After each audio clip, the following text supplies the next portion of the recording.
Hello everybody, welcome to a more conceptual video that I have been doing. This is going to be some sort of deck profile, but I have two goals with this one.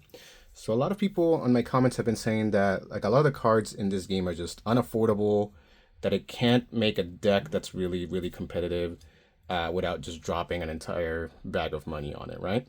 Second, I want to build something that can deal or kind of counter a little bit of the current meta, or at least one of the current metas, which is having Wing Zero and Wing Gundam supported by blockers such as the Lefrith and the Zawart, right? Two blockers that are pretty hard to get around, and then some high level units that you also need to deal with.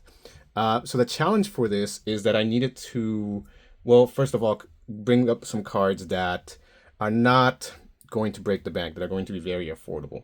And as I went down the list of the LRs that are in the set and that are just available in the game, well, I came across, just the Aegis Gundam, which is just $1 card. And frankly, it should be lower. This is not a very popular card, easily the lowest value of all of the LR cards, right?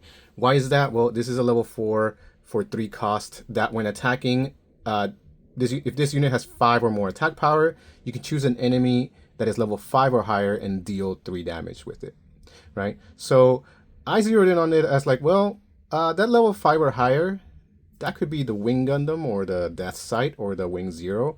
Any of those guys would be taking 3 damage. So even though it doesn't completely deal with them, there is some solid ping damage that can happen with it. However, right now I'm only going to be having 2 because, like I said, this is just not that great of a card. Being able to only target something like this is not good. And I will also remind you that it has to be level 5 or higher, meaning that the 2 blockers, if I were to get this out and attack, would not take damage from this. That's not very great.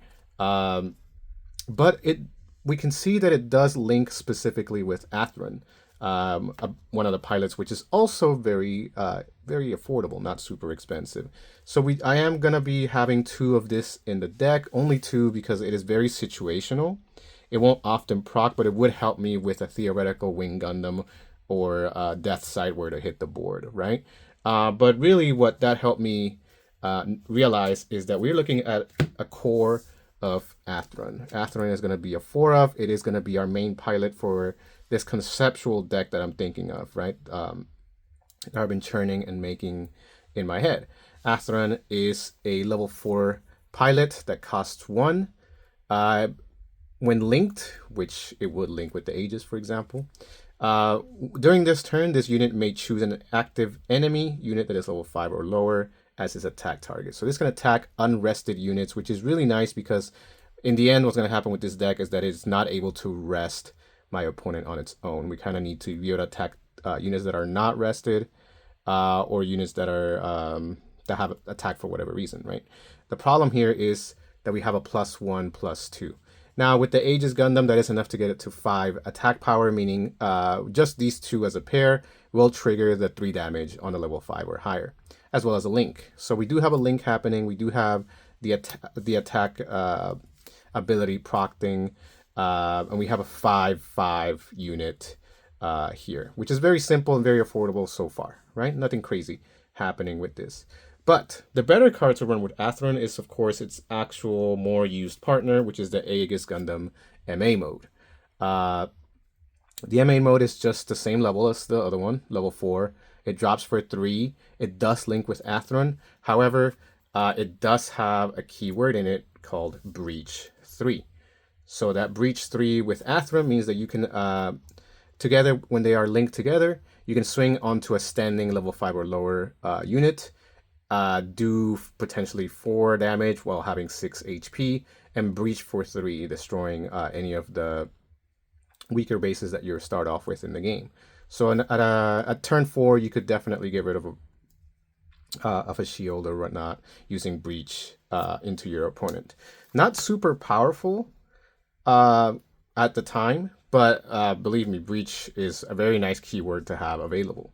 So if you have a 4/6 unit that can attack standing, that means the Zawart and the Lefrith are both targets that you can take out. You wouldn't take enough damage to trade thoroughly, and you still get to breach your opponent. So against these blockers, this is a pretty solid counter to have available, right?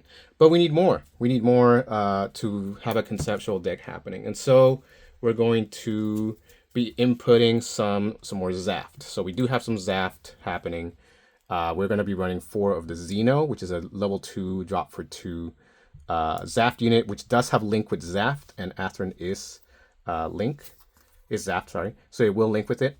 And the key thing happening with it is that during your turn, while this unit is battling an enemy unit that is level 2 or lower, it can gain first strike.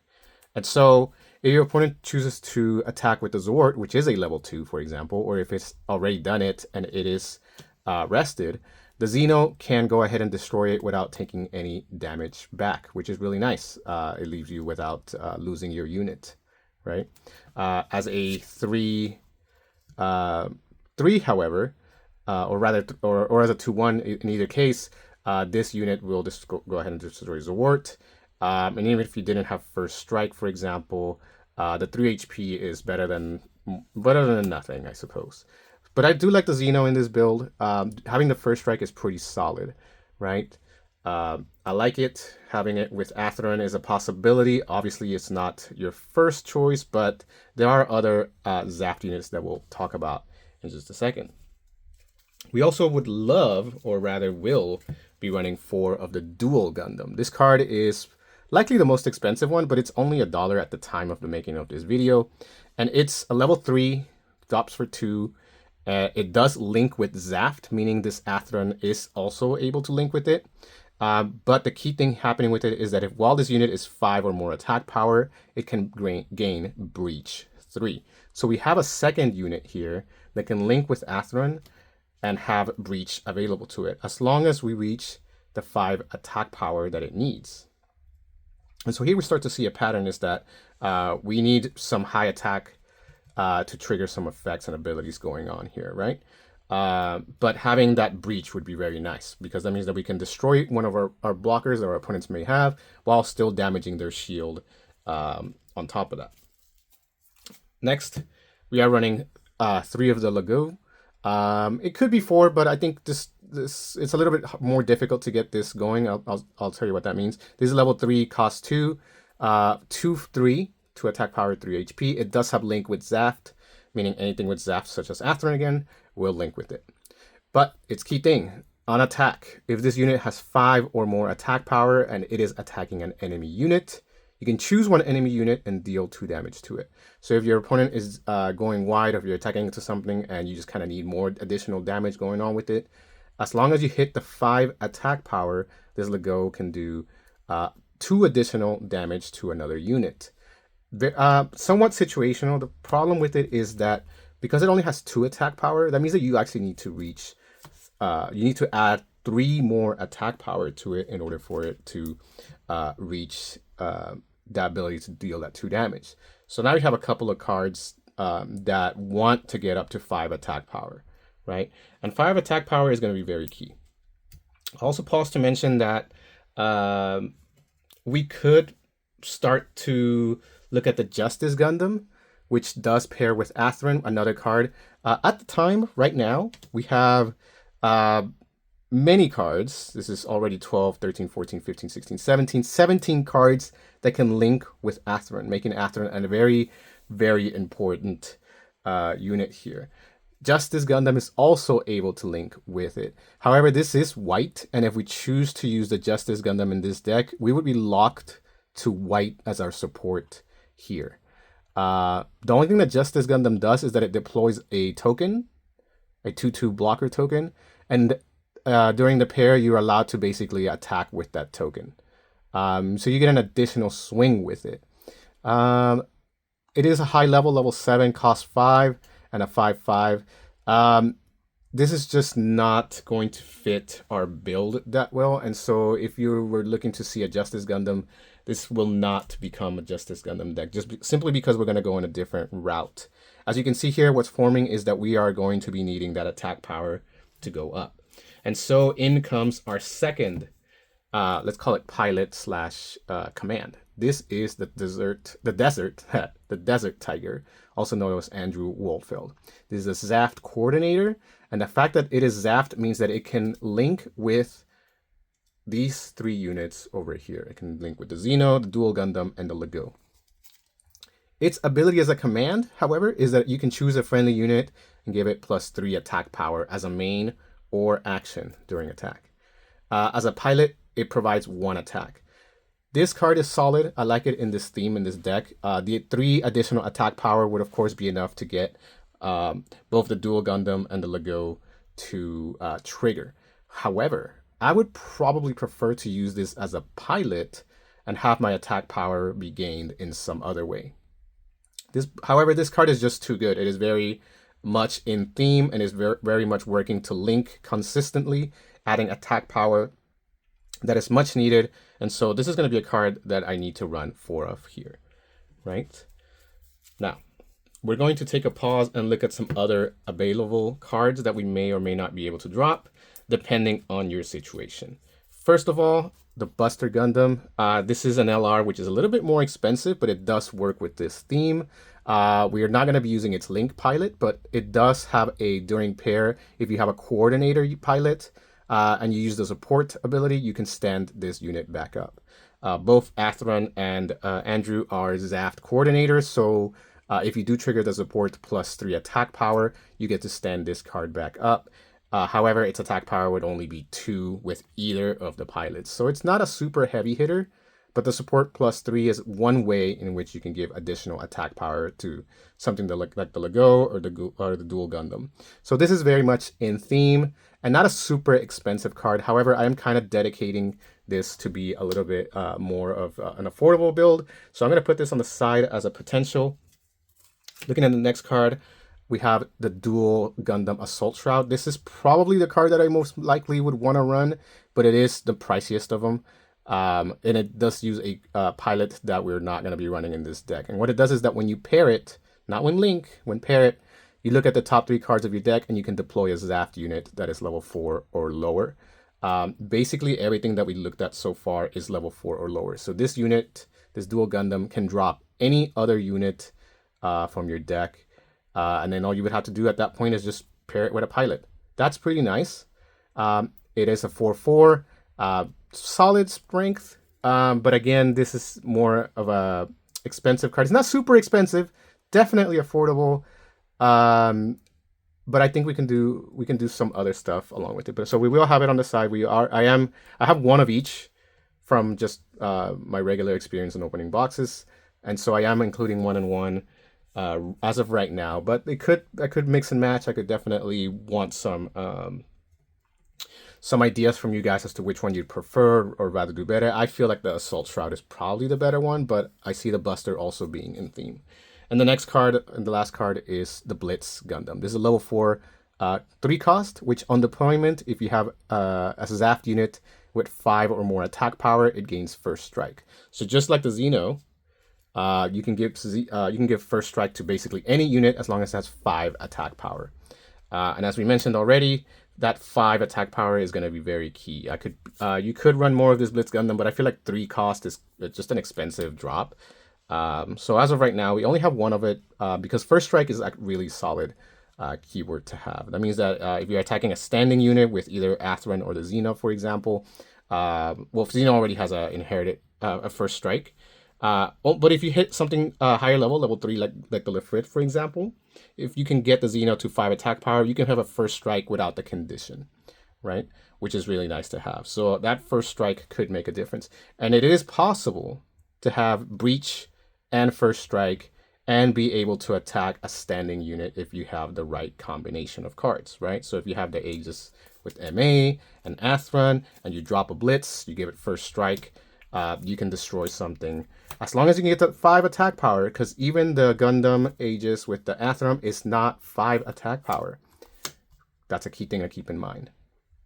That's because we are to reach a point where we have to start looking at our support color, our second color, right? So we have all of these cards that just require 5 attack power. We have some cards, a few cards, that kind of help us get there, but it doesn't feel like it's enough. We definitely would love to have more.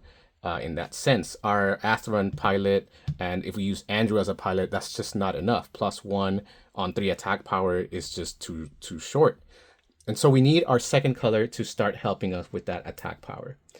And my first thought was, okay, well, what about blue? We do have a Gundam, which gives attack power +1 to all of my units. This is a solid way to go, I feel. You have also Amuro, which is a +2 as a pilot. Both of these cards would very well help getting this attack power up. However, as I mentioned, we are kind of dedicating ourselves to not using too much money. These Gundams are now something like $10 between, they're hovering between $8 to $12 or so, something like that. So getting, for example, a playset would be starting to get a little bit more expensive. As of right now, everything on the board except for my 2 question marks. All these cards are less than $1, except for the Dual Gundam, which is around $1. So very affordable deck as of this point. The breaching would help us to destroy our blockers. And if we can get to 5 attack power, we're breaching, we're destroying, we're doing a lot against these blockers. But again, we are trying to zero in on some more support. And so, looking along the colors possible, blue definitely popped up as a possibility, but +1 attack power from the Gundam means that we need more in order to get that. And Amuro, as the only pilot that gets +2 in that situation, just isn't enough. And so we come across one card that just helps us straight up, and that's Citizens Take a Stand. This card is green, which means our second color as a support will be green. Citizens Take a Stand is not an expensive card. I want to say less than $1 at this time. As a burst, it is added to your hand, meaning it becomes available to you if your opponent hits it as a shield. And as a main, all of your units gain attack power +2. It doesn't matter what's out there, it is getting +2 attack power. It could be Zaft, it could be not Zaft. It doesn't matter. Citizens Take a Stand gives +2. That's enough for all of your 3 attack power units to reach the 5 threshold. It isn't enough to get the Lego to 5. You still need one more. But if you have a pilot, either one, you're hitting that 5. No problem, right? All of these are getting +2. That's destructive. It destroys basically any, most units that are level 5 or lower, which is really nice. Now, the Citizens Take a Stand is green, which means that if we want to have additional support, we have to run more green in some way or another. Well, we are locked to green. We don't have to run more green, but we are locked to our green support. And so at this point, I thought, well, we could use another pilot. We could use another pilot that boosts us +2. So we are looking for a green pilot that helps us out. And Hero was the first obvious choice. Hero is very powerful. The +2 attack power raw will get many units from that are 3 attack power up to 5, which is enough to trigger several things. However, there is one pilot who not only adds 2 attack power, but also has some things going with it. That would be Wufei. Wufei is a level 4 cost 1 that adds 2 attack power. And on top of that, if you have a unit with breach, it will not take damage from anything that has 3 or less attack power. Meaning, if I have something like the Aegis Gundam, and it has been there a turn, and I pair it up with Wufei, this is now a 5/5 breach 3 that cannot take damage from weaker units. And so, if your opponent has blocked with the Lefrith, for example, this Gundam can go ahead and destroy the Lefrith, breach for 3, and take no damage back because the Lefrith does not have 3 or less attack power. Even the Zawart, which hits for 3, would not do damage against your Aegis, simply because Wufei keeps you from taking damage having breach. And so a pattern starts to emerge. Now we have a pilot / command that can give +3 or +1. We have Citizens Take a Stand, which can gives us +2. And we have Wufei that can gives us +2 as a pilot. And if we have breach, we take no damage. And so we want to kind of start leaning into that. We can now choose a base, and we're going to be running 4 of the Gamow bases. If you're not familiar with this, well, this card, when you rest this base, you can choose a Zaft unit with 5 or more attack power, and it can gain breach 3. If you have Citizens Take a Stand, if you have Wufei, if you have Desert Tiger adding +3 or +2 to any of those units that are Zaft, you'll be getting breach +3. This is our base. Ideal combo, we have Gundam MA with Wufei. We have Gamow. If we tap Gamow, this Gundam actually gets breach 6. It is possible for this Gundam to destroy a blocker and breach 6, destroying any base in the game while taking no damage. That's a very powerful combo, very powerful against the Wing Zero build blockers. I love it. I think it's really powerful, right? We're giving breach to any unit. So even if it isn't the Aegis Gundam, if it's something like the Dual Gundam, which doesn't have breach inherently, right? It can give breach to itself, right? So if it gains that breach by pairing up with Wufei, you can still give it an additional +3 and breach 6. We are breaching basically every base in the game possible with this. And then if you have Xeno, +1, we have a 3/2 with first strike that can attack when it's attacking level 2 or lower, and then we have an additional breach. And now we're just breaching. Well, we still need 2 more, but if we have a Citizens Take a Stand, then we reach that threshold, no problem. Now we're heading for 6 attack power in the mid game, right?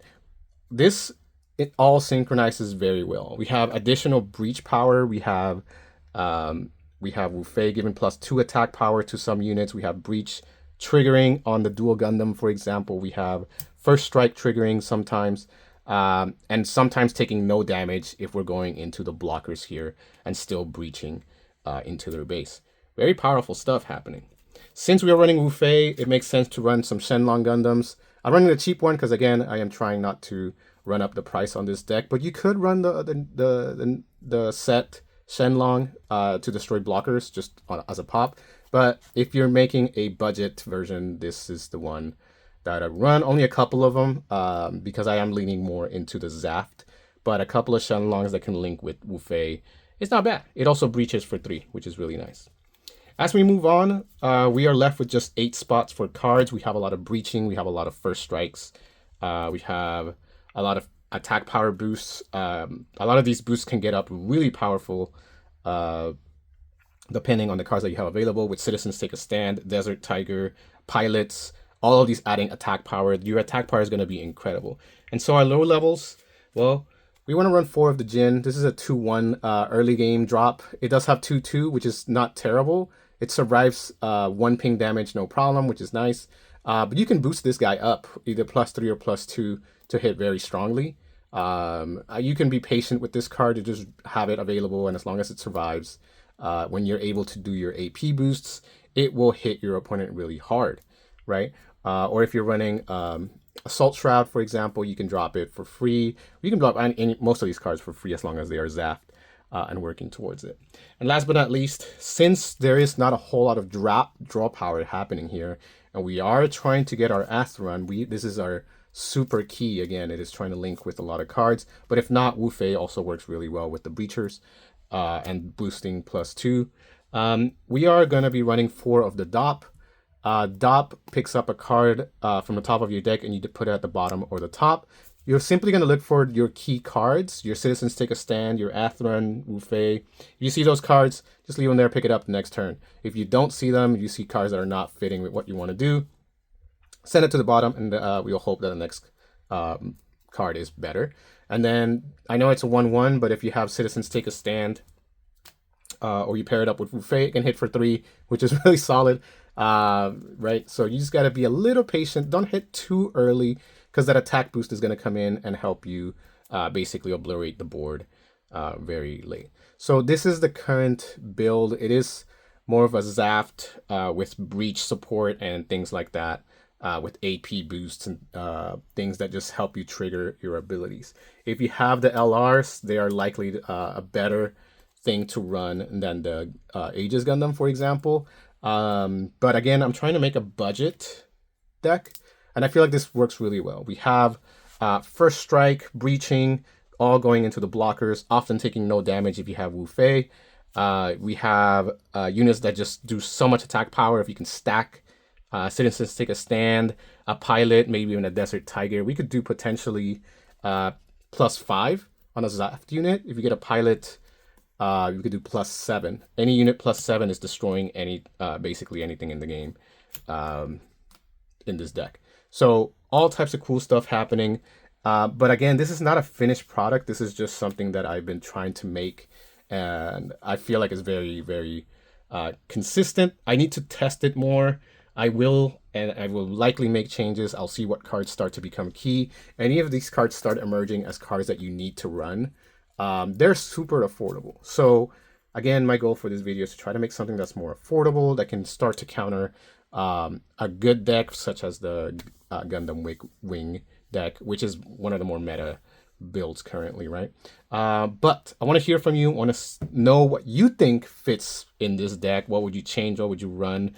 Any suggestions like that would be greatly appreciated. I am not a master deck builder. I just really like to put things together that may or may not work, and then try it out and then make adjustments. And you guys are a big reason and big part of that process. And so I love hearing from you. I love responding to your comments. I take criticism really well, and I definitely make the changes according to what you guys say and do. All right. Thank you guys for watching. I appreciate it. We are pushing for monetization soon. Please keep watching. I absolutely would love to make monetization. I appreciate you, and I'll see you in the next video. Peace.